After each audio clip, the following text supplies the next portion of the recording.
Jasmine Carter was just like any other 12-year-old girl. She loved school, worked hard on her assignments, and always followed the rules. That morning, she had been excited to go to school. She had spent the weekend practicing for the upcoming dodgeball tournament in gym class. She was one of the fastest students in her grade, and she wanted to prove it today. Everything was going fine until it happened. In the middle of a game, she ran to dodge a ball, jumping to the side as fast as she could.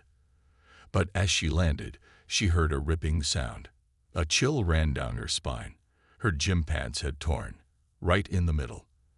At first, she hoped no one had noticed, but then the giggles started. Some kids pointed, whispering to each other. Jasmine's face turned hot with embarrassment. She quickly pulled down her gym shirt, trying to cover herself as much as possible. She hurried to the teacher, Mrs. Caldwell, who was watching the game from the side. Mrs. Caldwell had been teaching at the school for years, and students always knew not to question her. Jasmine was nervous, but she had no choice. She walked up to her and spoke in a quiet voice. "Mrs. Caldwell, my pants ripped. Can I go to the office and call my dad to bring me new ones?" Mrs. Caldwell looked down at her, raising an eyebrow. "It's just a small tear, isn't it?" she said, waving her hand dismissively. "Keep playing." Jasmine's heart sank. "But Mrs. Caldwell, I really need to change. I can't walk around like this." Mrs. Caldwell sighed, rolling her eyes. "Fine. Go to the Lost and Found. Maybe there's something you can wear." Jasmine felt a small relief and rushed to the Lost and Found. But when she got there, she saw nothing but oversized jackets and a single pair of shorts that were too big to stay up. She returned to Mrs. Caldwell, hoping she would understand now. "There's nothing I can wear," Jasmine said. "Can I please call home?" But instead of understanding, Mrs. Caldwell frowned. "I don't have time for this, Jasmine. If you don't like it, then go home." Jasmine's stomach twisted. "Wait, you mean walk home like this?" she asked, eyes widening. Mrs. Caldwell crossed her arms. "You're wasting time. Either stay or go home." Jasmine wanted to argue, but she knew it wouldn't help. She held back her tears as she picked up her backpack and left the gym. She could hear some kids whispering as she walked out. As she stepped outside, a cold wind brushed against her legs. She hugged her arms around herself, walking quickly. Every step felt like a nightmare. Knowing people could see her like this, she just wanted to disappear. By the time she reached home, her father was standing at the door, confused. When he saw Jasmine, his face changed. His confusion turned into something else. A deep, silent anger. "What happened?" he asked, his voice low but firm. Jasmine's eyes filled with tears. "My teacher, she made me walk home like this." Marcus Carter stared at his daughter for a moment, then took a slow breath. "They messed with the wrong family," he said. Marcus Carter stood at the doorway, looking at his daughter with a mix of confusion and concern. Jasmine stood there, her face red, eyes wet, and her hands gripping the hem of her gym shirt, trying to cover herself. His confusion quickly turned into something else, a deep, quiet anger that simmered beneath his calm expression. He stepped forward, gently placing his hands on her shoulders. "Jasmine, what happened?" His voice was calm, but Jasmine could hear the tension underneath. She sniffled, wiping at her eyes. "My gym pants ripped in class," she said, her voice small. "I asked my teacher if I could call home, but she wouldn't let me. She told me to find something in the Lost and Found, but there was nothing. When I told her that, she said I had to leave if I didn't want to stay like this." Marcus's jaw tightened. "She sent you home like this." His voice was still calm, but Jasmine could tell he was angry. She nodded, feeling the shame all over again. "She didn't care, Dad. She just told me to go." Marcus closed his eyes for a moment, taking a slow breath. Jasmine knew that look. He was thinking, calculating, planning. He never acted out of anger, but when something was wrong, he made sure it was fixed. "Come inside," he finally said, guiding her into the house. He grabbed a blanket from the couch and wrapped it around her shoulders before sitting her down. "Did anyone say anything to you on the way home?" She shrugged, looking down. People stared. A couple of kids laughed at me when I walked past the bus stop. Marcus's hands clenched into fists, but he forced himself to relax. He couldn't let his emotions take over. He needed to handle this the right way. Jasmine hesitated before whispering, "Dad, do you think she did this on purpose?" Marcus looked at her carefully. "What do you mean?" She swallowed. "I don't know. I just feel like she wouldn't have done this to another kid. She didn't even try to help me. She acted like I was bothering her." Marcus leaned back, processing her words. He had spent years dealing with unfair treatment in schools, workplaces, and the legal system. But this was his daughter. And someone had made her feel powerless and ashamed. He took a deep breath and stood up. "Jasmine, listen to me. What happened to you was wrong. And I promise you, it won't happen again." Jasmine looked up at him. "What are you going to do?" He gave her a small smile, but there was something sharp in his eyes. "I'm going to make a phone call." He grabbed his phone and dialed the school's number. It rang a few times before a voice answered. "This is the front office of Lincoln Middle School. How may I help you?" Marcus's voice was steady and firm. "I need to speak with Principal Reynolds." "Now." There was a pause before the secretary replied. "I'm sorry, sir, but Principal Reynolds is unavailable at the moment. Can I take a message?" Marcus exhaled slowly, keeping his patience. "Tell him Marcus Carter is calling. And if he doesn't call me back within the hour, he's going to regret it." The school's front desk secretary hesitated before responding. "Sir, Principal Reynolds is in a meeting right now. I can pass along your message, and he'll get back to you when he's available." Marcus exhaled slowly, his grip tightening on his phone. He had dealt with people like this before, officials who thought they could brush things aside, hoping the problem would disappear if they ignored it long enough. But this was his daughter, and no one was going to ignore what happened to her. "Let me be clear," Marcus said, his voice calm but firm. "My daughter was humiliated today because of a decision your staff made. If Principal Reynolds doesn't return my call within the next hour, I will be at the school with my lawyers. And I can promise you, the meeting he's in right now won't be nearly as important as the one I'll force him to have." The secretary went quiet for a moment before stammering, "Oh, of course, sir. I'll let him know right away." Marcus ended the call and set his phone down. Jasmine sat on the couch, watching him carefully.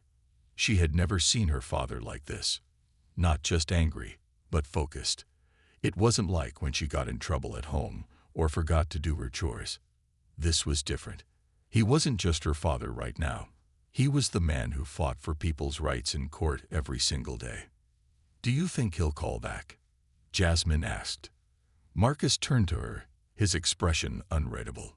"He will, if he knows what's good for him." Sure enough, 30 minutes later, Marcus's phone rang. He answered without hesitation.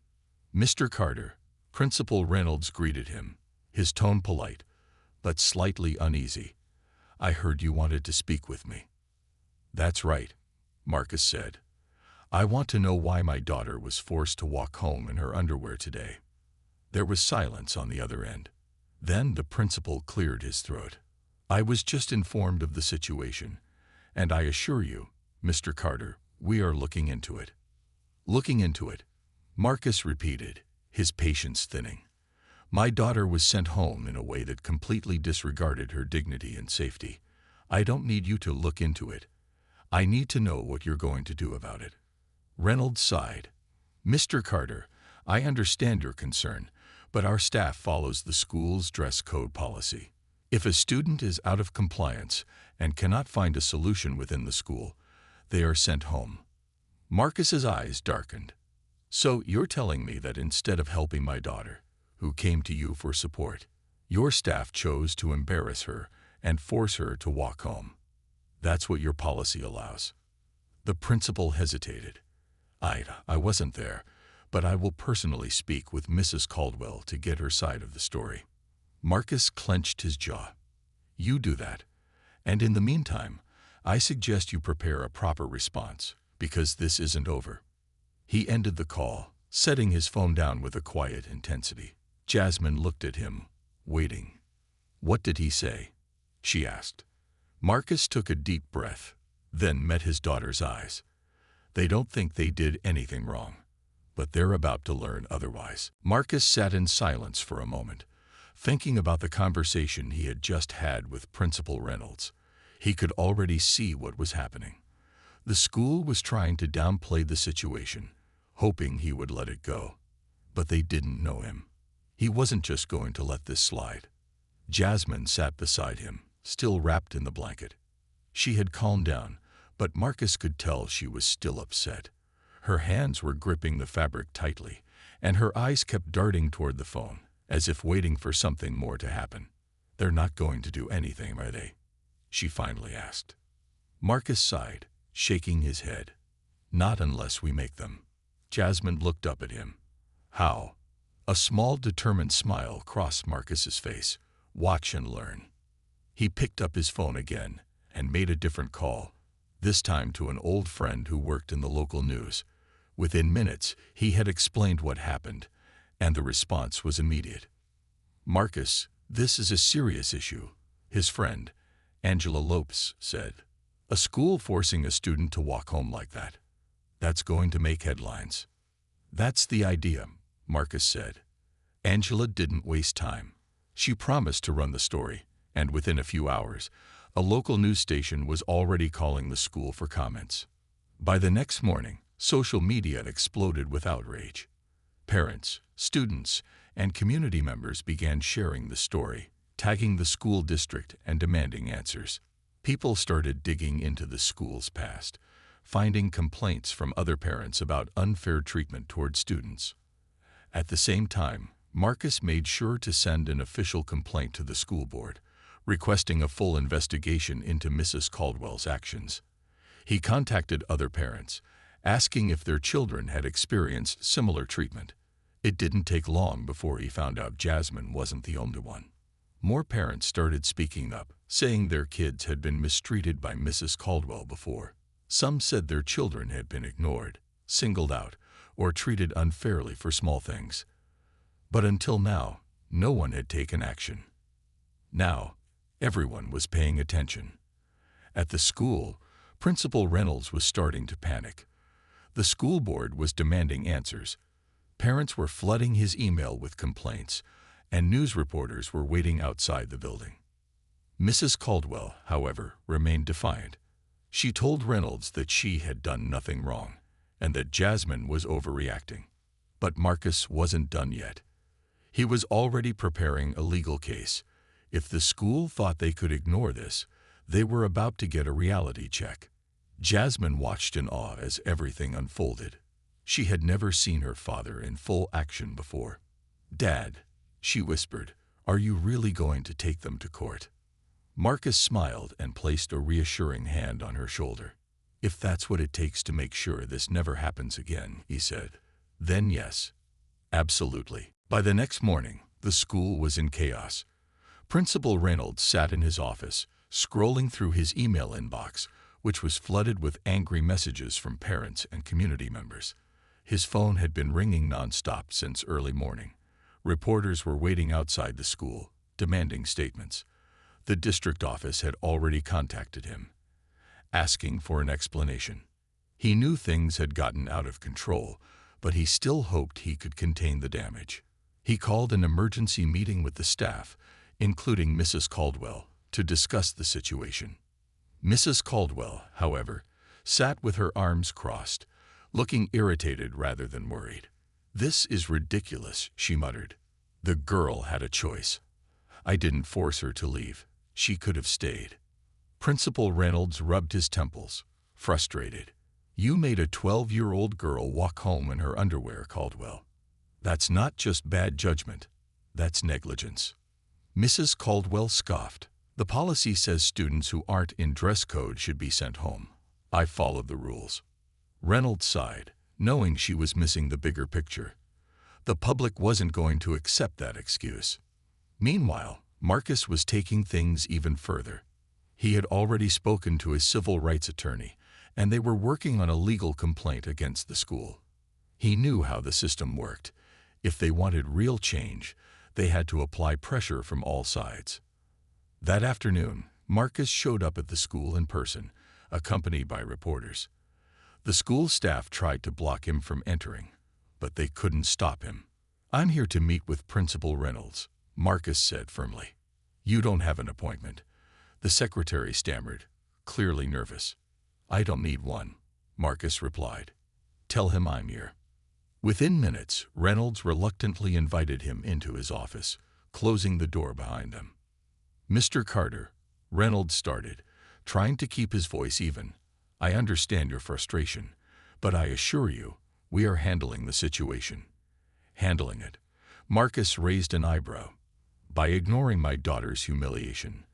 By allowing your staff to mistreat students without consequences." Reynolds swallowed, knowing he was in a difficult position. "Look, Mr. Carter, we don't want a lawsuit. What do you want?" Marcus leaned forward, his voice calm but firm. "I want Mrs. Caldwell held accountable. I want an apology to my daughter, and I want your policies changed so this never happens again." Reynolds hesitated. "We can discuss disciplinary action, but firing her immediately isn't that simple." Marcus cut him off. "If you don't take action, I will make sure this school is sued for every possible violation. And trust me, this case will go national." Reynolds sighed, knowing he had no choice. "I'll speak to the board. Give me some time." "You have 1 day," Marcus warned. "After that, my lawyers take over." As Marcus left the office, he knew one thing for sure. This fight wasn't over yet. By the next morning, the pressure on the school was only getting worse. News stations were still covering the story, parents were still demanding answers, and the district office had scheduled a formal review meeting. The situation was spiraling out of control, and Principal Reynolds knew it. Inside the school, the staff was whispering in the hallways. Many teachers were starting to distance themselves from Mrs. Caldwell, realizing that defending her might cost them their own reputations. Meanwhile, Mrs. Caldwell remained stubborn. She sat in her classroom, reading emails from angry parents, but refusing to admit she had done anything wrong. She truly believed she had only followed the rules, and that the backlash was unfair.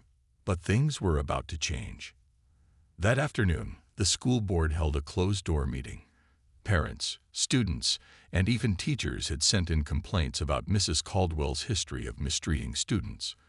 Several parents came forward with their own stories, describing how she had singled out certain students, been unnecessarily harsh, and even refused to help children who needed assistance. Marcus and his lawyer submitted a formal complaint, and the evidence against Mrs. Caldwell became overwhelming. The board had no choice but to take action. Later that evening, Marcus received a phone call from Principal Reynolds.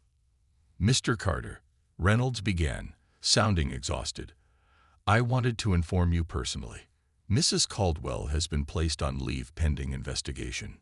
Marcus remained silent for a moment. It wasn't a full victory, but it was a step in the right direction. "That's a start," Marcus said. "And what about the school policies? What's stopping this from happening again?" Reynolds sighed. "We're reviewing our policies, and we're going to have a meeting with the district supervisors to discuss changes." Marcus wasn't satisfied yet. "And what about my daughter? She deserves a direct apology." There was a pause before Reynolds finally said, "We'll be reaching out to your family for that." Marcus ended the call, then turned to Jasmine, who had been listening from the couch. "What happened?" she asked. Marcus sat down beside her and gave a small smile. "Mrs. Caldwell is officially out, for now, and they're going to fix the policies so this never happens again." Jasmine let out a deep breath, feeling lighter than she had all week. "So, we won." Marcus nodded, not completely, but we're getting there. Jasmine leaned against her dad, feeling safe and proud. She had been through one of the hardest experiences of her life, but now she knew that her voice mattered, and that her dad would always fight for her. And most importantly, the school would never make this mistake again. The next day, the school sent an official statement to all parents, acknowledging what had happened. They announced that Mrs. Caldwell had been placed on leave while an investigation was being conducted. They also stated that the school's policies would be reviewed to ensure that no student was ever put in the same situation again. Marcus read the email and shook his head. It was carefully written, designed to calm the public without fully admitting fault. He knew how these things worked. They wanted the problem to go away quietly. But he wasn't going to let them control the story. That afternoon, Marcus received a phone call from Principal Reynolds, asking if he and Jasmine could come to the school for a private meeting. Reynolds claimed that the school wanted to apologize in person. Marcus agreed, but he wasn't going in alone. When they arrived at the school, Jasmine walked beside her father, her back straight and her hands clenched into fists. She was nervous but determined. This was the first time she had returned since the incident, and she could feel the eyes of teachers and students on her as she passed. Inside the principal's office, Principal Reynolds, a school board representative, and a district official were waiting for them. Reynolds looked tired, as if the past few days had aged him. "Mr. Carter, Jasmine," Reynolds began, folding his hands on the desk. "I want to start by saying, we deeply regret what happened. It was unacceptable, and we should have handled it differently." Jasmine swallowed, waiting for more. The district official, a woman in a navy suit, spoke next. "Jasmine, we want to personally apologize to you. You should have been given the help you needed, and it was wrong to send you home the way they did. We are reviewing our policies and making sure that something like this never happens again." Marcus listened carefully. The apology sounded prepared, but at least they were saying the right things. He turned to Jasmine. "Do you have anything to say?" he asked her. Jasmine hesitated, then looked at the adults in front of her. "I just want to know why my teacher thought it was okay to treat me like that. Why she didn't care that I was embarrassed." Reynolds sighed. "We don't have an answer for that yet, but I promise you, we are investigating her actions." Jasmine nodded, not fully satisfied, but glad that they were finally taking it seriously. Before they left, Reynolds handed Marcus an official document, stating that Jasmine's record would show no violation of dress code and that the school would be providing extra resources to ensure students' safety and dignity. As they walked out of the office, Jasmine felt lighter. She had been humiliated in front of the entire school, but she stood up for herself. And now, because of her and her dad, things were going to change for the better. A week later, Jasmine walked back into school with her head held high. Things felt different now. The whispers and stares were still there, but this time, they weren't full of mockery or judgment. They were filled with respect and curiosity. Some students even approached her, telling her how brave she had been. A few admitted that they had experienced unfair treatment before, but never had the courage to speak up. She realized something important. She wasn't just fighting for herself. She was fighting for others too. Meanwhile, Marcus was still keeping a close watch on the school's next steps. The district had begun making policy changes, ensuring that no student would ever be sent home in an undignified way again. They also introduced teacher training programs to help prevent situations like Jasmine's from happening in the future. As for Mrs. Caldwell, she had been officially removed from the school after multiple parents came forward with complaints. Her history of ignoring students' needs and unfairly disciplining certain kids had finally caught up to her. One afternoon, as Jasmine walked home from school, she felt a strange sense of relief. A week ago, she had felt powerless, embarrassed, and hurt. But now, she felt stronger than ever. When she arrived home, she found Marcus sitting on the couch, working on his laptop. He looked up and smiled. "How was school today?" he asked. Jasmine sat down beside him, setting her backpack on the floor. "It was better. Some kids talked to me about what happened. A few even thanked me." Marcus raised an eyebrow. "Oh, and how did that feel?" She thought about it for a moment, then smiled. It felt good. Like, like maybe this all happened for a reason. Marcus put his arm around her and pulled her close. You know, Jasmine, standing up for yourself is never easy. But you did it. And because of you, things are going to change for a lot of kids. Jasmine leaned her head on his shoulder. Thanks, Dad, for everything. Marcus chuckled. You don't have to thank me. This is what parents do. We fight for our kids. Jasmine smiled, feeling safe, proud, and at peace. She knew that life would always have its challenges, but now she also knew something even more important. She had a voice, and she wasn't afraid to use it. And no one, no teacher, no school, no system, would ever take that away from her again.